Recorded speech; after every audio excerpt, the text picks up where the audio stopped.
ശബരിമലയിൽ വീണ്ടും വിവാദമാണല്ലോ. നമുക്ക് എല്ലാ വർഷവും ഇതുപോലെ തന്നെ എപ്പോഴും എന്തെങ്കിലും ഒരു വിവാദം ശബരിമലയായിട്ട് ബന്ധപ്പെട്ട് വരാറുണ്ട്. എപ്പോഴും ഈ പിണറായി സർക്കാർ വന്നതിന് ശേഷമാണ് ഇത്തരം വിവാദങ്ങൾ കൂടുന്നതെന്നാണ് ചില ആളുകൾ പറയുന്നത്. നമ്മൾ പണ്ടൊക്കെ ആയിരുന്നെങ്കിൽ എനിക്ക് തോന്നുന്നു നമ്മൾ വാർത്താ ചാനലൊക്കെ നിൽക്കുമ്പോൾ തന്നെ അവിടെ ശബരിമലയെ ബന്ധപ്പെട്ട് അവിടുത്തെ പൂജാ സമയങ്ങളും അതൊക്കെ ആയിരുന്നു കൂടുതൽ ചർച്ച ചെയ്തിരുന്നത്. പക്ഷേ ഇപ്പോൾ ഭക്തിയിലേക്ക് വിവാദം കടന്നു വരുന്ന ഒരു അവസ്ഥ മുമ്പത്തേക്കാൾ ഇപ്പം കൂടുതലായിട്ട് വന്നിട്ടുണ്ട്. എനിക്ക് തോന്നുന്നു 2018 ശേഷമാണ് കുറച്ചും കൂടെ അന്നത്തെ ശബരിമല സ്ത്രീ പ്രവേശനവുമായി ബന്ധപ്പെട്ട് നടന്ന വിഷയങ്ങൾ ഒരു തുടർച്ചയായിട്ട് വേണമെങ്കിൽ ഇപ്പം പല സംഭവങ്ങൾ നടക്കുന്നുണ്ട്. ഇപ്പോൾ ഇവിടെ വിവാദമായിരിക്കുന്നത് നമുക്കറിയാം, പോലീസുകാർ തന്നെ 12 മണിക്ക് മുകളിൽ നിന്ന് അവിടെ ശ്രീകോവിലിൽ പുറംതിരിഞ്ഞ് നിന്ന് ചിത്രമെടുത്തു എന്നുള്ളതാണ്. അതൊരു ഗ്രൂപ്പ് ഫോട്ടോയാണ്, വലിയൊരു ഗ്രൂപ്പ് ഫോട്ടോയാണ്. അപ്പോൾ ഇത് അങ്ങനെ അവിടെ അത്തരത്തിൽ ഫോട്ടോ എടുക്കാൻ പാടില്ല എന്നുള്ള ഒരു നിയമം ഉണ്ടായിരുന്നു. പക്ഷേ അത് അറിയില്ലായിരുന്നു എന്നാണ് പോലീസുകാർ പറയുന്നത്. പക്ഷേ അവർക്ക് ഈ സാധാരണഗതിയിൽ നമ്മൾ മനസ്സിലാക്കുന്നത് അവിടെ ഉച്ചയ്ക്ക് 1 മണിക്ക് മറ്റേ നട അടയ്ക്കുന്ന സമയത്ത് ഇതങ്ങ് അടയ്ക്കും താഴെപ്പടി. എന്നിട്ട് ഈ പോലീസുകാർ പോലും അവർ പുറംതിരിഞ്ഞ് ഇറങ്ങുകയോ കയറുകയോ ചെയ്യാറില്ല എന്നാണ് പറയപ്പെടുന്നത്. ശബരിമല പോയിട്ടുള്ള ആളായിരിക്കും. നമുക്കറിയാം അവിടുത്തെ പോലീസുകാരുടെ തന്നെ അവരെ വളരെ ഭക്തിയോടെ നോക്കുന്നത്. മാത്രമല്ല 18ാം പടി എന്ന് പറയുമ്പോൾ തന്നെ നമുക്കറിയാം അതിനകത്ത് ആ 18 പടികളും എല്ലാവരും ഓരോ പടിയും തൊട്ട് തൊഴുത് കയറുന്നവരാണ്. അത് എനിക്ക് തോന്നുന്നു അത് ഹൈന്ദവ വിശ്വാസപ്രകാരം അല്ലെങ്കിൽ മറ്റു വിശ്വാസികളെല്ലാം തന്നെ വളരെ ആരാധനപൂർവ്വം നോക്കുന്നത്. അപ്പം അവിടെ നിൽക്കുമ്പോൾ അതൊരു നമുക്ക് ഇത്രയും സെൻസിറ്റീവ് ആയിട്ടുള്ള വിഷയമാണ്. നമുക്കറിയാം ശബരിമല ഒരു ഇലക്ട്രോണിക് നമുക്കറിയാം ഇപ്പം ഇത്തരം ഈശ്വരൻ വരുന്ന ഇടത്തുനിന്ന് വിശ്വസിക്കുന്നിടത്ത് ഇലക്ട്രോണിക് വസ്തുക്കൾ കൊണ്ടുപോകുന്നത് നിരോധിച്ചിട്ടുണ്ട് പൂർണ്ണമായും. അങ്ങനെയുണ്ട്. നമുക്കറിയാം ചില ഇതുമായിട്ട് ബന്ധപ്പെട്ട് നമ്മൾ ഈ തന്ത്രികളുടെ അടുത്തൊക്കെ ചോദിച്ചപ്പോൾ അവർ പറയുന്നത് ഈ ഒരു ഇലക്ട്രോണിക് സിഗ്നൽ ഉണ്ടല്ലോ, ഈ റേഡിയേഷനൊക്കെ തന്നെ വലിയ രീതിയിൽ അത് ബാധിക്കുന്നത് ആ രീതിയിലേക്ക്. അതുകൊണ്ടാണ് പ്രസിഡന്റൊക്കെ തന്നെ ഫേസ്ബുക്ക് പേജിൽ ഇതൊക്കെ കാണുന്നുണ്ട്. സാധാരണ സോഷ്യൽ മീഡിയയിൽ അവരെല്ലാം ഇടുന്നുണ്ട്, ശബരിമലത്തെ വിവിധ പടങ്ങൾ അവർ ഇടുന്നുണ്ട്. അപ്പോൾ അതുകൊണ്ട് തന്നെ അവർ കുറച്ചുകൂടെ ഇത് നമുക്ക് സെൻസിറ്റീവ് വിഷയമുണ്ട് തന്നെ ഈ ഒരു കാര്യത്തിൽ. നമുക്കറിയാം ഇവര് പോലീസിന്റെ ഔദ്യോഗിക ഫോട്ടോഗ്രാഫർ എടുത്തു, അതിൽ സമൂഹ മാധ്യമങ്ങളെ പ്രചരിപ്പിച്ചു. പത്രങ്ങളിൽ വന്നിട്ടുണ്ട്, നമ്മളിപ്പോൾ സ്കൂളിൽ നിന്ന് ഏതെങ്കിലും ബെഞ്ചിന്റെ പുറത്ത് നിന്ന് ഫോട്ടോ, നമുക്കറിയാം പൊക്കമില്ലാത്തൊരു ബെഞ്ചിന്റെ പുറത്ത് നിന്ന് എടുക്കുന്ന പോലെ അല്ല. ഇതൊക്കെ നമുക്ക് ശ്രദ്ധിക്കേണ്ട ഒരു കാര്യം. ഫോട്ടോഷൂട്ട് തന്നെയാണ്. പൊക്കോക്കനുസരിച്ച് നമ്മൾ സാധാരണ ഗ്രൂപ്പ് ഫോട്ടോ നിർത്തൂലേ, അതുപോലെ ആളൊക്കെ നിർത്തിയാണ് ഫോട്ടോ എടുത്തിരിക്കുന്നത്. ഒരു പക്ഷേ അവർ പറയുന്ന വിശദീകരണം അവർക്കത് അറിയില്ലായിരുന്നു, ഇങ്ങനെ തിരിഞ്ഞു നിൽക്കാൻ പാടില്ലായിരുന്നു എന്നൊക്കെ പറഞ്ഞു. പക്ഷെ നമുക്കറിയാം അവിടെ ഇതുമായിട്ട് ബന്ധപ്പെട്ട ആൾക്കാരുള്ളതാണ്. ഉൾപ്പെടെയുള്ളവരെ എത്രയും സൗഹൃദപരമായിട്ടാണ്. DYSP 2 CIമാരൊക്കെ ഉണ്ട്. മാത്രമല്ല ഈ 1 മണിക്ക് കഴിഞ്ഞിട്ട് ഒരു ഗ്രൂപ്പ് പോലീസുകാർ പോകുമ്പോൾ DYSPക്ക് ചുമതല 2 മണി വരെ ഉണ്ടെന്നാണ്. കാരണം എന്തെങ്കിലും മാത്രമല്ല അവിടെ എല്ലാം വീക്ഷിക്കുന്നുണ്ടല്ലോ, കൺട്രോൾ റൂം ഉണ്ടല്ലോ പോലീസിൻ്റെ. സപ്പോസ് അവരെല്ലാവരും കൂടെ കയറി ഇന്ന് ഗ്രൂപ്പ് ഫോട്ടോ തയ്യാറാകുമ്പോൾ അവിടെ ഇത് അറിയാവുന്ന ഉദ്യോഗസ്ഥന്മാരും ശബരിമല സാധാരണ ഡ്യൂട്ടിക്ക് എപ്പോഴും വിടുന്നത് ഇതേക്കുറിച്ച് അറിയാവുന്ന ആളായിരിക്കുമല്ലോ. അവർക്ക് പെട്ടെന്ന് അവർ ഇടപെടാമായിരുന്നല്ലോ. നിങ്ങൾ ചെയ്യരുത്, ഇത് ആചാരത്തിന് വിരുദ്ധമാണ്, നിങ്ങൾ ചെയ്യരുതെന്ന് അവർക്ക് നിർദ്ദേശം കൊടുക്കാമായിരുന്നു. പക്ഷെ അപ്പോൾ ഇതൊന്നും ആരും കണ്ടില്ലേ എന്നത് വളരെ അത്ഭുതകരമായ കാര്യം തന്നെയാണ് ഇത് ഇങ്ങനെ ഒരു സംഭവം നടന്നിരിക്കുന്നത്. ഇപ്പോൾ എന്ത് ആക്ടിവിറ്റി നടത്തിയാലും ഒരു പരസ്യം എന്ന രീതിയിൽ നടത്തുന്നതിൻ്റെ ഒരു ഭാഗമായിട്ടാണോ ഇതെന്ന് തോന്നിയിട്ടുണ്ട്. കാരണം അവരുടെ ആക്ടിവിറ്റി കാണണം, ശരിയാണ്. പക്ഷെ നമ്മൾ ഈ ഒരു ഭക്തിയുടെ വരുമ്പോൾ നമ്മൾ അതൊരു പ്രത്യേക ഒരു മേഖലയായിട്ട് തന്നെ മാറ്റി നിർത്തേണ്ടതുണ്ട്. കാരണം അവിടെ നമുക്ക് ഇതുപോലെ നമുക്കറിയാം ഇപ്പോൾ പിണറായി സർക്കാർ എന്തെങ്കിലും ചെയ്തെങ്കിലും നല്ല കാര്യം. ഇപ്പം നമുക്ക് ഏറ്റവും ഉദാഹരണമായിട്ട് പറയാം, ഇവിടുത്തെ മേയറിന് എന്തൊരു അവാർഡ് കിട്ടിയത് കാരണം ഇവിടെ നടക്കാൻ പറ്റാത്ത അവസ്ഥയാണ്. ഫ്ലെക്സും ബോർഡും എഴുതാൻ കാരണം നമുക്ക് സാധാരണക്കാർക്ക് അവിടെ നടക്കാൻ പറ്റാത്തൊരവസ്ഥയാണ്. വഴി നീളെ ഫ്ലെക്സുകളൊക്കെയാണ്.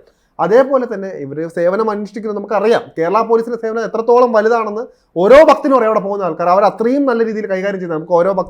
നമുക്ക് ആ പടികൾ കയറുമ്പോഴും വയസ്സരായാലും കുട്ടികളായാലും അവർ അത്രയും നല്ലതായിട്ട് കയറുന്നുണ്ട്. അതുകൊണ്ട് അവരെ പൂർണ്ണമായിട്ട് പക്ഷേ മേലുദ്യോഗസ്ഥരാണ് പറയുന്നത്. നമ്മളെല്ലാം ചെയ്തിട്ട് നമ്മളിങ്ങനെ കാണിക്കേണ്ട ആവശ്യമില്ല. നമുക്ക് അറിയാം സേവനം അവരെത്രത്തോളം ഇതിനകത്ത് പ്രതിജ്ഞാബദ്ധരാണ്, അവരെത്രത്തോളം കഷ്ടപ്പെടുന്നുണ്ട്. കാരണം അറിയാം അവിടെ ഡ്യൂട്ടിക്ക് നിൽക്കുന്ന ആൾക്കാർ പോലും വ്രതമെടുത്ത് നിൽക്കുന്ന കുറേ പേരുണ്ട്. അത്രയും ചിട്ടകൾ പാലിച്ച് നിൽക്കുന്നവരെല്ലാവരും ഉണ്ട്.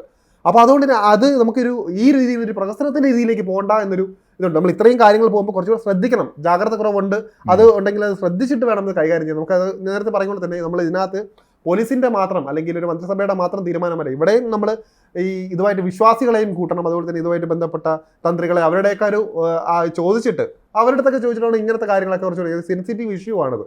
അങ്ങനെ വേറെ ഇത് മുന്നോട്ട് കൊണ്ടുപോകേണ്ടത്. എന്നിട്ട് ഇത് പുറത്തു വന്നത് വളരെ പെട്ടെന്ന് വിവാദമാവുകയും ചെയ്തു. കാരണം നമുക്കറിയാം നേരത്തെ എനിക്കൊന്ന് ശബരിമല പ്രക്ഷോഭം നടന്ന കാലത്താണെന്ന് തോന്നുന്നു RSS നേതാവ് അവിടെ ഇങ്ങനെ പുറംതിരിഞ്ഞു നിന്നു എന്ന് പറഞ്ഞാൽ അന്ന് വലിയൊരു വിവാദം ഉയർന്നിരുന്നു. പക്ഷേ അതൊക്കെ പിന്നെ അങ്ങ് പോവുകയായിരുന്നു. പക്ഷേ ഇത്രയും പേര് ഒരുമിച്ച് നിന്നു എന്നുള്ളതാണ് ഈ ചിത്രത്തിൻ്റെ ഏറ്റവും വലിയൊരു പ്രശ്നമായി പറയപ്പെടുന്നത്. ഇപ്പോൾ ഈ ശ്രീകോവിലിന് പുറംതിരിഞ്ഞിരിക്കുക.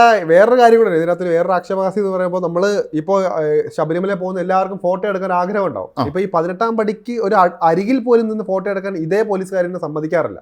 അതിനറിയാവുന്നില്ല. കാരണം അവരറിയാം, അവർ സമ്മതിക്കാറില്ല എന്ന് പറയുമ്പോൾ അവിടുത്തെ അവർ പറയുന്നത് സുരക്ഷ മാത്രമല്ല അങ്ങനെ എടുക്കാൻ പാടില്ല എന്നാണ് അവർ ചിലപ്പോൾ ആചാരപരമായി അത് നേരെ നിന്ന് ഫോട്ടോ എടുക്കാൻ പാടില്ല, ഇത് കാണാൻ പാടില്ല അങ്ങനെ പറയും. അപ്പം അവർക്ക് ഇത് അറിയില്ല എന്ന് നമുക്ക് പൂർണ്ണമായിട്ടും തള്ളിക്കളയാൻ സാധിക്കില്ല. അപ്പം അറിയാന്നുള്ളവരും ഉണ്ട് അതിനകത്ത്. അപ്പോൾ ഇങ്ങനെ ഒരു ഫോട്ടോ എടുക്കുമ്പോൾ നമുക്ക് അതിനെക്കുറിച്ച് ഒരു 4-5 വട്ടം ചിന്തിക്കേണ്ടതുണ്ട്. അങ്ങനെ വരുമ്പോൾ അവിടെ എത്രയോ സ്ഥലങ്ങളുണ്ട്. അതൊക്കെ നോക്കാം. 18-ാം പടി എന്നൊരു നമുക്ക് എപ്പോഴും പറയാം, ഓരോരുത്തരുടെ ചില ഒരു വികാരമായിരിക്കും, ഒരു ഭക്തരെ സംബന്ധിച്ചിടത്തോളം. അതുകൊണ്ട് തന്നെ അവരുടെ അതിനകത്ത് കുറച്ചാൾ മുമ്പ് ഞാൻ അത് ടി വി അഭിമുഖത്തിൽ ഒരാൾ പറയുന്നത് കണ്ടത്, സിനിമയിൽ അത് പ്രമുഖനായ ഒരാളാണ്, സ്വാമി അയ്യപ്പൻ എന്ന് പറഞ്ഞ സിനിമ ഉണ്ടല്ലോ, മെർലാൻഡ് സ്റ്റുഡിയോ, വലിയ ചിത്രമായിരുന്നത്. അവർ ചെയ്തത് സെറ്റ് ഇട്ടു എന്നാണ് ശബരിമലയുടേത് സ്റ്റുഡിയോയിൽ. അത് മാത്രമല്ല, ഇപ്പോൾ ഇറങ്ങിയ ഗുരുവായൂരമ്പല നടയിൽ എന്ന സിനിമയിലും പൃഥ്വിരാജ് ഒരു ഗുരുവായൂരമ്പലത്തിന്റെ ഒരു സെറ്റാണ് ഇട്ടത്. കാരണം അവര് ആ ഒരു വിശ്വാസത്തിന് മേൽ കടന്നു കയറേണ്ട, അത് എങ്കിൽ പാടില്ല, സാധനങ്ങൾ അവിടെ പ്രവേശിക്കാൻ പാടില്ല. അതുകൊണ്ടാണ് കുറെ നമുക്ക് ഈ പരിമിതികളുണ്ട്. അപ്പൊ അതുകൊണ്ടാണ് ആ ഒരു കാര്യം പറയുന്നത്. നമുക്കിത് മാത്രമല്ല, ഇത് ആചാരപരമായിട്ട് വിശ്വസിക്കുന്ന വിശ്വാസികളെ ബാധിക്കുമ്പോൾ ഇത് നമ്മളിപ്പോൾ എന്ത് പറയാനാണ്, ഒരു ദൈവം എന്ന് വിശ്വസിക്കുന്ന ഒരു സങ്കല്പമുണ്ട്. അപ്പൊ അതിന്റെ എതിരായിട്ട് പുറത്തിറങ്ങി നിൽക്കുന്നത് ശരിയല്ല. ആചാരങ്ങൾ നമ്മൾ ലംഘിക്കുന്നത് അത് ഓരോരുത്തരുടെ അവകാശം, ഓരോരുത്തരുടെ വിശ്വാസമാണ്. അപ്പൊ നമ്മൾ അതിനകത്ത് അങ്ങനെ ഒരു ഇത് ശബരിമലയിൽ ഇങ്ങനെ ഒരു കാര്യം പറയുന്നുണ്ടെങ്കിൽ അതിന് നമ്മൾ എതിർക്കാൻ പാടില്ല. വിശ്വാസിയോ അവിശ്വാസിയോ എന്തോ ആകട്ടെ, അവിടുത്തെ നിയമം ഇതാണെങ്കിൽ നമ്മൾ ഓരോ സ്ഥലത്ത് പോകുമ്പോൾ ഓരോ നിയമങ്ങളുണ്ടല്ലോ, അതുപോലെ തന്നെ അപ്പം ആ ചിട്ടകളും നിഷ്ഠകളും ഒക്കെ പാലിക്കേണ്ട അർഹനാണ്. അപ്പം അവിടെ അങ്ങനെ പാടില്ല എന്നുണ്ടെങ്കിൽ അത് ചെയ്യാൻ പാടില്ല. അത് അറിയില്ല എന്നുണ്ടെങ്കിൽ അത് ചോദിച്ചിട്ടൊക്കെ വേണം ചെയ്യേണ്ടത്. കാരണം നമുക്കറിയാം 18-ാം പടി എല്ലാ കാലത്തും എല്ലാവർക്കും അറിയുന്ന ഒരു കാര്യമാണ്, ഒരു അത്രയും സെൻസിറ്റീവ് ആയിട്ടുള്ളൊരു കാര്യമാണ്. ഓരോ നേരത്തെ പറയുമ്പോൾ തന്നെ 18 പടികളും പൊന്നു 18-ാം പടി എന്നൊക്കെ പറഞ്ഞു, 18 പൊന്നുമാണ്. അപ്പൊ അത്രയും വിലയാണ്. അപ്പൊ അവിടെ നിൽക്കുമ്പോൾ കുറച്ചുകൂടെ ശ്രദ്ധിക്കേണ്ടതായിരുന്നു എന്ന് പറയുന്നു. ഒരിക്കലും ദേവസ്വം ബോർഡ് അധികൃതരൊക്കെ ശ്രദ്ധിക്കണം. അപ്പം നമുക്കിത് ആത്യന്തികമായി നമുക്ക് ചോദിക്കേണ്ട ഒരു കാര്യം, ഇതൊന്നും കാണാൻ ശ്രദ്ധിക്കാൻ, ഇത് അല്ലെങ്കിൽ മേൽനോട്ടം വഹിക്കാൻ ഇപ്പോൾ ADGP ആണുള്ളത്, അദ്ദേഹത്തിനെ കുറിച്ച് നല്ല ധാരണയുള്ള ആളാണ്. വേറെ ഒരുപാട് ഉന്നത പോലീസ് ഉദ്യോഗസ്ഥന്മാരുണ്ട്, ദേവസ്വം ബോർഡ് അധികൃതരുണ്ട്. അവർ ഇത്രയും പേര് ഉണ്ടായിട്ട് ഇതിങ്ങനെ അത് പകലിത് സംഭവിച്ചു എന്നുള്ളതാണ്. ഇത്രയും പേര് ഇങ്ങനെ ഇത്രയും ആളുകൾ 1-2 പേര് സെൽഫി എടുന്ന് വന്ന് പെട്ടെന്ന് ശ്രദ്ധിക്കില്ല എന്ന് വരാം. പക്ഷേ ഇത്രയും പേര് നിരന്ന് നിന്ന് ഒരു സെൽഫി എടുക്കുമ്പോൾ അല്ലെങ്കിൽ ഒരു ഫോട്ടോ എടുക്കുമ്പോൾ അത് ശ്രദ്ധിക്കപ്പെടാതെ പോകുക എന്ന് പറയുന്നത് വലിയ തെറ്റ് തന്നെയാണത്.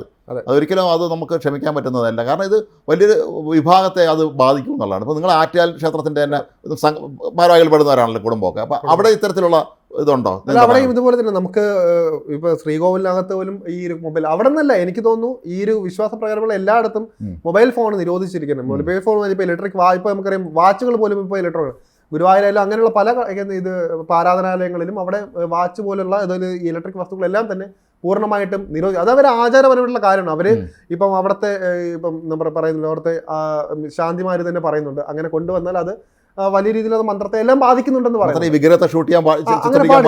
ഇതുവരെ എടുത്തിട്ടില്ല, അത് ചെയ്യാറില്ല. നമ്മൾ സിനിമ കണ്ടാൽ പോലും അതിനകത്ത് ഒരിക്കലും നമ്മൾ ഇത് കണ്ടിട്ടില്ല, യഥാർത്ഥ സ്വാമി അയ്യപ്പൻ നമ്മൾ കണ്ടിട്ടില്ല. അതേപോലെ തന്നെയാണ് ഇത് കാരണമാണ് അത് പറയുന്നത്. അപ്പം ഇത്തരം കാര്യങ്ങൾ കുറച്ചുകൂടെ സെൻസിറ്റീവായ വിഷയമാണ്. ഇപ്പം നേരത്തെ പറയുന്നത് ആറ്റുകാലായാലും ശരി തന്നെ, മറ്റു ഗുരുവായൂർ എല്ലായിടത്തും ഇത്തരം കാരണം കൊണ്ടുപോകാറില്ല. അതുപോലെ എടുക്കാൻ അവിടെ സെക്യൂരിറ്റി ഗാർഡ് തന്നെ അപ്പോൾ തടയും, ആരും അങ്ങനെ എടുക്കാറില്ല. ഇപ്പം അവിടുത്തെ സ്റ്റാഫുകളായാൽ പോലും അവർക്ക് ആഗ്രഹമുണ്ട്, അവർ എല്ലാ ദിവസവും നിൽക്കുന്നതാണ്. അവർക്ക് ഇത് നമ്മളെക്കാളും ഭക്തരെക്കാളും കൂടുതൽ അവർ അടുപ്പമുള്ളതാണ് അവിടെയുള്ള ഇപ്പോൾ ജീവനക്കാർക്ക്.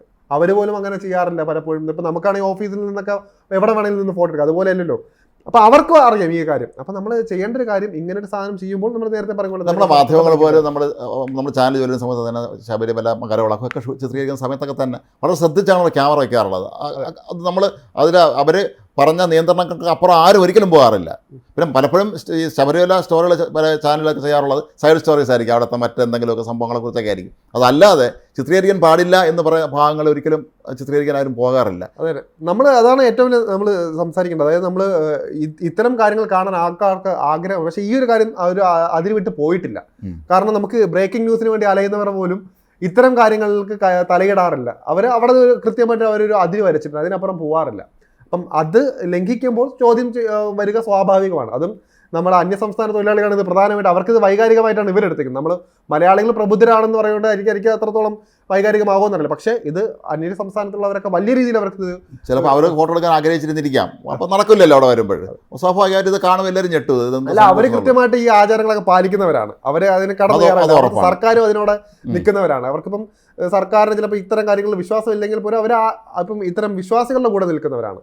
അപ്പോൾ അതുപോലെ തന്നെ ഇത് ഇവർക്കൊക്കെ ഒരു ഇവിടെയുള്ള ഓരോ വിശ്വാസികൾക്കും ഇതിന് വിശദീകരണം നൽകേണ്ട ബാധ്യത സർക്കാരിനുണ്ട്. അത് നൽകേണ്ട അല്ല, സർക്കാരിനെ നയിക്കുന്നത് വിശ്വാസികൾ അല്ലെങ്കിൽ പോലും ദേവസ്വത്തിന് ഒരു മന്ത്രി വെച്ചിട്ടുണ്ട്. മാത്രമല്ല അതിൻ്റെ ചുമതല വഹിക്കാൻ ദേവസ്വം ബോർഡുണ്ട്, പിന്നെ എല്ലാ ഉദ്യോഗസ്ഥന്മാരുണ്ട്. ഇത്രയും വലിയ, എനിക്ക് തോന്നുന്നു ഒരു കേരളത്തിൽ ഏറ്റവും അധികം ഇത്തരത്തിലുള്ള സംവിധാനങ്ങൾ ഒരുമിച്ച് പ്രവർത്തിക്കുന്ന ഒരു സ്ഥലം ശബരിമല ആയിരിക്കാം, മലവിളക്ക് വരെ ഇതൊക്കെ തന്നെ. പക്ഷേ ഇത് എന്തുകൊണ്ട് ഇങ്ങനെയൊക്കെ സംഭവിക്കുന്നു എന്നുള്ളത് ഇത് ഒരു വലിയ അപകട സൂചനയാണ് ശരിക്കും പറഞ്ഞാൽ. ഇത് ആരും കാണുന്നില്ല എന്ന് പറയുമ്പോഴേ ഇത്തരം വളരെ പ്രധാനപ്പെട്ട ഒരുപാട് ലക്ഷക്കണക്കിന് ആളുകൾ വരുന്ന ഒരു സ്ഥലത്ത് നടന്ന ഈ ഒരു സംഗതി ആരും കണ്ടില്ല, ശ്രദ്ധിച്ചില്ല, അതിൽ ഇടപെട്ടില്ല എന്നുള്ളത് മാത്രമല്ല ഇതൊരു തെറ്റായ മെസ്സേജ് കൂടെ നൽകണം. കാരണം ഇപ്പം നാളെ വന്നിട്ട് ഇപ്പം സാധാരണ ഒരാൾക്ക് വന്ന് 18-ാം പടിയുടെ ഫ്രണ്ടിൽ നിന്ന് ഫോട്ടോ എടുത്തിട്ട് അപ്പം പോലീസ് തടയാണെങ്കിൽ ഇന്നലെ നിങ്ങൾ എടുത്തല്ലോ, അപ്പം നമുക്കെടുത്ത് എന്താ പ്രശ്നം എന്ന് ചോദ്യം വരും. നിങ്ങൾക്കാവാമെങ്കിൽ നമുക്ക് എന്തുകൊണ്ട് ആയിക്കൂടാ എന്നൊരു ചോദ്യം വരും. അപ്പൊ ഇവരെന്ത് വിശദീകരണം നൽകും? അങ്ങനത്തെ അത് പ്രസക്തമാണ്. കാരണം നിയമം നടപ്പിലാക്കേണ്ടവർ തന്നെ നിയമം ലംഘിക്കുക എന്നുള്ള വലിയ അതീവ ഗുരുതരമായ ഒരു വിഷയമാണ് അവിടെ സംഭവിച്ചിട്ടുള്ളത്. പക്ഷേ ഇതിന് ഇത്തരം കാര്യങ്ങളൊക്കെ അതല്ലെങ്കിൽ പോലീസുകാർക്ക് ആവശ്യത്തിന് പരിശീലനം കൊടുക്കണം ഇത്തരം കാര്യങ്ങളിൽ. നിങ്ങൾ ഒരു പർട്ടിക്കുലർ ഒരു സ്ഥലത്തൊക്കെയാണ് പോകുന്നതെങ്കിൽ അവിടുത്തെ കാര്യങ്ങളെന്ന് അവിടുത്തെ ആചാരങ്ങളെന്ന് അത് പഠിപ്പിക്കുന്നതിന് കുഴപ്പമൊന്നുമില്ല, അവരൊന്ന് പറഞ്ഞ് മനസ്സിലാക്കിയെങ്കിലും ചെയ്യണം. ഇത്രയും വലിയൊരു ഗ്രൂപ്പ് അവിടെ കയറുന്നു പറയുമ്പോഴേ ഫോട്ടോ കണ്ടിരുന്നില്ലേ? അത് വലിയൊരു സംഘമാണ് നിൽക്കുന്നത്, 1-2 പേരൊന്നും അല്ല അത്. അപ്പോൾ അത് സാധാരണ നമ്മളൊക്കെ എവിടെയെങ്കിലും പോകുമ്പോൾ സെൽഫി എടുക്കാറുണ്ട്. അതുപോലെ ഇത്രയും പേര് നിരന്ന് അവിടെ നിന്ന് പടം എടുക്കുമ്പോൾ ഇതിൻ്റെ ഈ ചുമതല ഉണ്ടായിരുന്ന ഉദ്യോഗസ്ഥന്മാർക്ക് ആ നേരത്തെ ഇവിടെ പോയിരുന്നു എന്നുള്ളതാണ്. അവർക്ക് എടുക്കാൻ അവിടെ തന്നെ എത്രയോ നല്ല ഭംഗിയുള്ള സ്ഥലങ്ങളുണ്ട്. ശബരിമല നമുക്ക് അറിയാം, അവിടെയൊക്കെ എടുക്കായിരുന്നു. പക്ഷേ ഇത് ഒഴിവാക്കാമായിരുന്നു. ഇനി പോയത് പോയി, നമുക്ക് സംഭവിച്ചു. അപ്പോൾ ഇനി അതിന് വരുന്നപ്പോൾ അവർക്ക് ക്ഷമാപണം നടത്താം, അല്ലെങ്കിൽ വിശ്വാസികൾ നേരത്തെ പറഞ്ഞ പോലെ തന്നെ അവർക്ക് പറഞ്ഞ് ബോധ്യപ്പെടുത്തേണ്ടതുണ്ട്. അതൊക്കെ പറയും. ഇനിയൊരു ഇത്തരം നമുക്കറിയാം ഇത് കണ്ടിന്യൂസ് ആയിട്ട് വന്നുകൊണ്ടിരിക്കുകയാണ്. ശബരിമലയിൽ നേരത്തെ പറഞ്ഞ പോലെ തന്നെ അവിടുത്തെ ഭക്തി എന്നത് മാറി വിവാദത്തിലേക്ക് ശബരിമല പലപ്പോഴും അതിന്റെ തലക്കെട്ടുകൾ വരുന്ന അവസ്ഥയിലേക്ക് വരെയാണ്. അത് പരമാവധി ഒഴിവാക്കുക എന്നുള്ളതാണ് ഏറ്റവും വലിയൊരു അയ്യപ്പഭക്തന്മാരെ സംബന്ധിച്ച് വലിയ ഒരു വികാരമാണ് ശരിക്കും പറഞ്ഞത്. ഞാൻ തൃശ്ശൂർ ജോലി ചെയ്യുന്ന സമയത്തായിരുന്നു ഈ തൃശ്ശൂർ പൂരം എത്രത്തോളം ആ നാട്ടുകാരുടെ വികാരമാണെന്ന് അവിടെ ജോലി ചെയ്തപ്പോഴാണ് മനസ്സിലായത്. നമ്മൾ സാധനം ഇവിടെ നിൽക്കുമ്പോൾ അതുപോലെ ശബരിമല എന്ന് പറഞ്ഞാൽ എത്രയോ സംസ്ഥാനങ്ങളിലെ ഭക്തർ വരുന്ന ഒരു സ്ഥലമാണ്. അവിടെ ഇത്തരത്തിലുള്ള പെട്ടെന്നൊരു സംഭവം ഉണ്ടായെന്ന് പറയുമ്പോൾ അത് എല്ലാവർക്കും വേദന ഉണ്ടാക്കുന്നതാണ്. പക്ഷേ അത് ഈ സർക്കാർ ദേവസ്വം മന്ത്രി പ്രതികരിച്ചിട്ടുണ്ടോ സംശയം? ഹൈക്കോടതി വരെ ഇടപെട്ടു, ഈ വിഷയത്തിൽ ഹൈക്കോടതി വരെ ഇടപെട്ടു. കാരണം ഇത് വിശ്വാസം, ഇത് നമ്മളെപ്പോഴും ശ്രദ്ധിക്കണം. ഇതൊക്കെ ഒരു തീപ്പൊരി വീണാൽ അപകടത്തിലേക്ക് പോകുന്ന അവസ്ഥയാണ് ഇതൊക്കെ ഉള്ളത്. അപ്പോൾ അവരുടെ മാത്രമല്ല നമ്മൾ ഏറ്റവും ശ്രദ്ധിക്കേണ്ട കാര്യം ശബരിമല എന്ന് പറയുന്ന ആ പുണ്യമായ സ്ഥലത്ത് ജാതി മത ഭേദമന്യേ ആർക്കും ചെല്ലാം എന്നുള്ള സ്ഥലമാണ്. അത്തരത്തിലുള്ള അഹിന്ദുക്ക പ്രവേശനമില്ലെന്ന് അങ്ങനെയൊന്നും ഒരു പ്രശ്നമുള്ള സ്ഥലമല്ല. എല്ലാവർക്കും കടന്നു ചെല്ലാം അയ്യപ്പനെ കാണാനെന്നുള്ളതാണ്. അങ്ങനെയുള്ളൊരു സ്ഥലത്ത് അവിടെ ഇങ്ങനെ ഒരുപാട് ഇത്തരം കഠിനമായ ആചാരങ്ങളൊന്നും ഉള്ളതായിട്ട് തോന്നുന്നതുമില്ല. എന്നിട്ടും ഇതിങ്ങനെ സംഭവിച്ചു എന്നുള്ളത് അത് ദുഃഖകരമാണ്. അത് ഏറ്റവും കൂടുതൽ അരോചകമായിട്ട് തോന്നുന്ന ഒരു കാര്യം ഇപ്പോൾ ബ്ലോഗർമാർ നമുക്ക് കണ്ടപ്പോൾ ഒരു മടുപ്പായ ഉളവായ ഒരു സംഭവമാണ്. നാളെ ഇനി ശബരിമലയിലും ബ്ലോഗ് ആക്കി കഴിഞ്ഞതാണ്. നമ്മളിപ്പോഴും ശ്രദ്ധിക്കുന്ന കാര്യം, എത്രയൊക്കെ നമ്മൾ മീഡിയ ആണെങ്കിലും നമ്മൾ ക്യാമറ കൊണ്ടുപോകുന്നത് പരമാവധി അതൊക്കെ ഒഴിവാക്കി നമ്മളിപ്പോൾ മനസ്സമാധാനം വേണ്ടി പോകുന്ന ഇടവായിരിക്കും. നമുക്കറിയാം ഈ ഡിജിറ്റൽ ഉപകരണങ്ങൾ മാറ്റുന്നതിന് പകുതി സമാധാനം കിട്ടും, ആൾക്കാരായിട്ട് സംവദിക്കാൻ സാധിക്കും. ഭക്തി എന്ന് പറയുന്നത് വേറൊരു ഫാക്ട് കൂടെയാണ്. അതൊക്കെ ശബരിമലയിൽ പോകുമ്പോൾ നമുക്ക് ഉണ്ടായിരുന്നു. അപ്പോൾ അവിടെ ഇത്തരം ഇപ്പോൾ പറയുന്ന പോലെ ഇലക്ട്രോണിക് വസ്തുക്കളുടെ കടന്നുകയറ്റം അത് വല്ലാത്ത രീതിയിൽ ഒരു എന്താ പറയുക ഒരു ദുഷ്ടകരമായിട്ടൊരു കാര്യമായിട്ടാണ് പോകുള്ളൂ. ഏതായാലും സർക്കാരിൻ്റെ ഭാഗത്തു നിന്നുണ്ടായ ഈ നടപടികൾ ഇത് കൃത്യമായി ഇത് അന്വേഷണം നടത്തി എന്താണെന്ന് വെച്ചാൽ ഇതിന് ഭാവിയിൽ സംഭവിക്കാതിരിക്കാൻ എല്ലാവരും ശ്രദ്ധിക്കുക. കാരണം ഇത് വിശ്വാസത്തിൻ്റെ വിഷയമാണ്. അവിടെ ഒരിക്കലും ഇത്തരത്തിലുള്ള ഇടപെടലുകൾ അത് ഒരുപാട് മോശം അവസ്ഥയിലേക്ക് നമ്മുടെ നാടിനെ എത്തിക്കും. അതൊക്കെ ഒഴിവാക്കുക എന്നുള്ളത് തന്നെയാണ്. കൃത്യമായി പരിശീലനം നൽകി എന്തൊക്കെയാണ് ചെയ്യാൻ പാടില്ലാത്ത ചെയ്യേണ്ടത് എന്നുള്ളതിനെക്കുറിച്ചുള്ള ഒരു ക്ലാസ്സെങ്കിലും കൊടുത്തിട്ട് വേണം അവരെ അവിടുത്തെ ഉദ്യോഗസ്ഥന്മാരെ, അത് പോലീസ് നല്ല എല്ലാ ഉദ്യോഗസ്ഥന്മാരും എല്ലാ വിവിധ വകുപ്പുകളുടെ ഏകോപനം നടക്കുന്ന സ്ഥലമാണ്, കൊണ്ടുപോകുമ്പോൾ അത്തരം കാര്യങ്ങളെക്കുറിച്ച് കൃത്യമായ ഒരു മുൻധാരണയെങ്കിലും അവർക്ക് ഉണ്ടാക്കാൻ ശ്രമിക്കണം.